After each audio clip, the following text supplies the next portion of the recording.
May mga opportunities na dadating sa inyo pagdating sa kaperahan, pero itong opportunities na to parang mabagal yung pag-usad niya, okay? Or parang mabagal yung pag-usad ng pera sa inyo. But it doesn't matter guys kung mabilis or mabagal man, as long as merong dumadating sa inyo. Kasi nakikita natin na for some of you, may mga pera na dumadating sa inyo pero parang hindi siya ganun kabilis.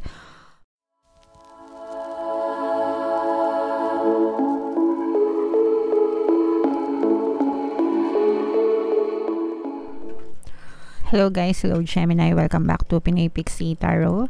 Ang pamagat ng episode natin for tonight is full moon reading, full moon kapalaran para ngayong October to November para sa Gemini, Sun, Moon, Rising, Sign, and Venus. Shuffle ko yung cards guys, hanapin ko yung energy ng moon at saka yung energy ng Gemini.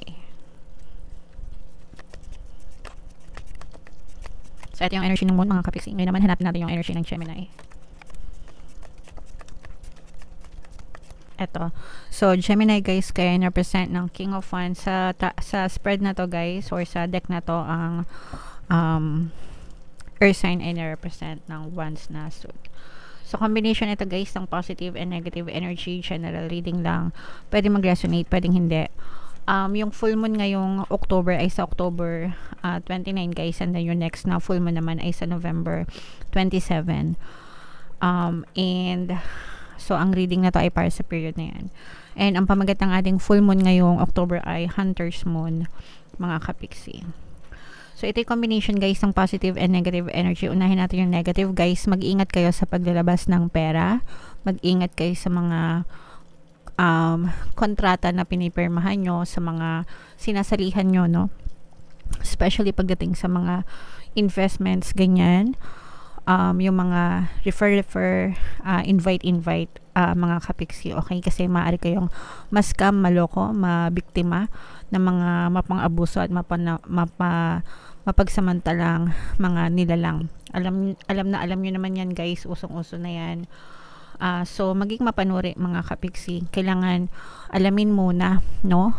Make sure na nagagather kayo ng enough na information, due diligence, ganyan, pag-aralan yung mabuti, research yung company, research yung mga papel, kung legit ba. Sometimes may mga permit kuno sila na pinapakita ganyan, pero yung permit na yon false pala, no? False document pala, ganyan.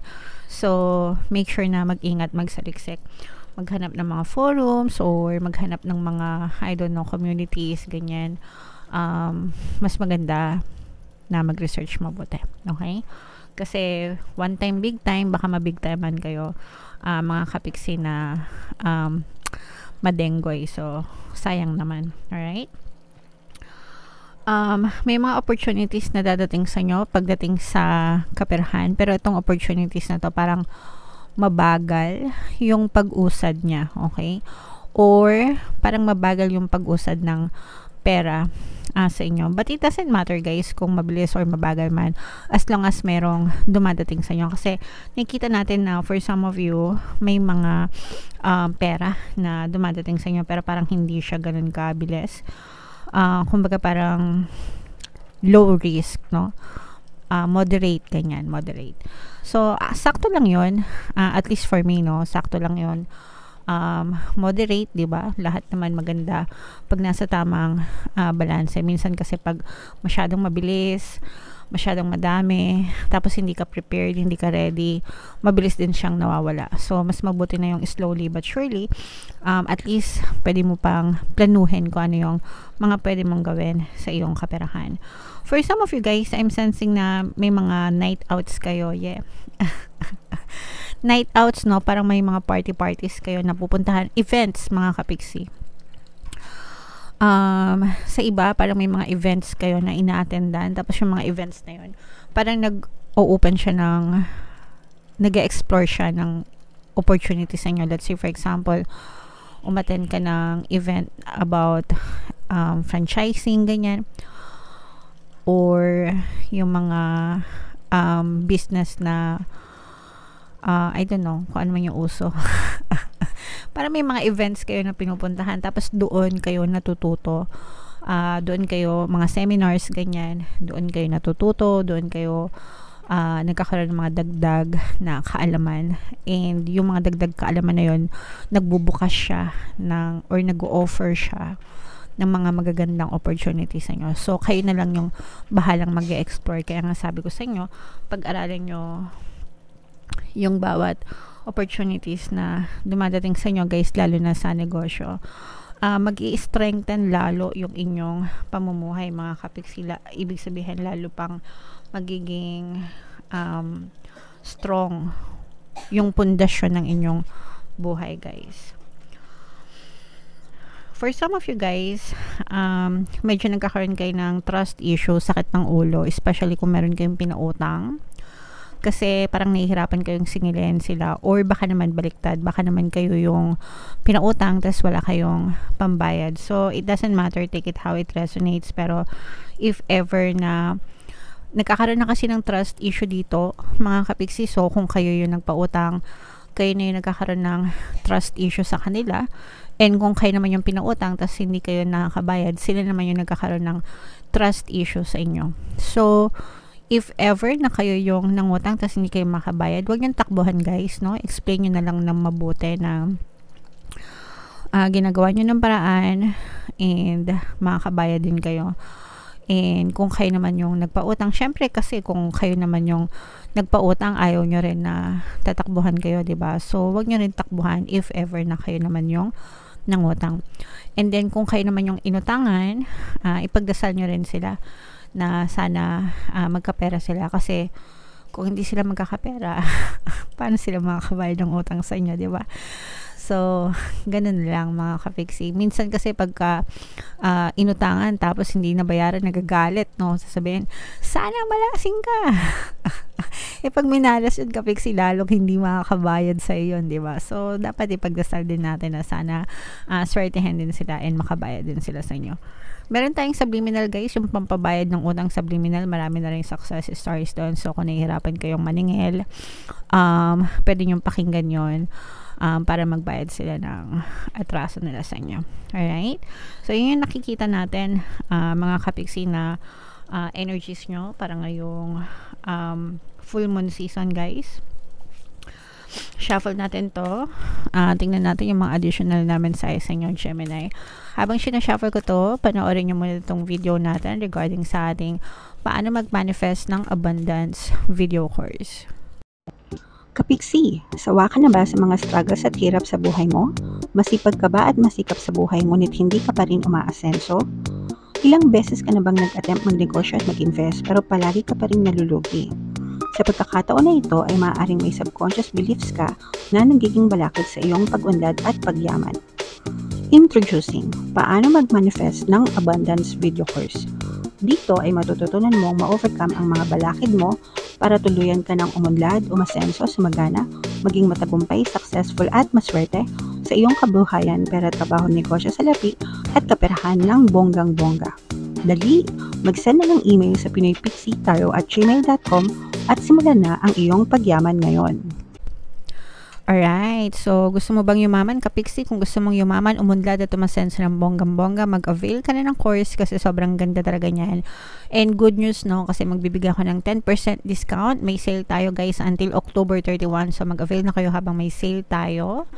And meron din tayong email coaching, manifest your desires using the law of attraction.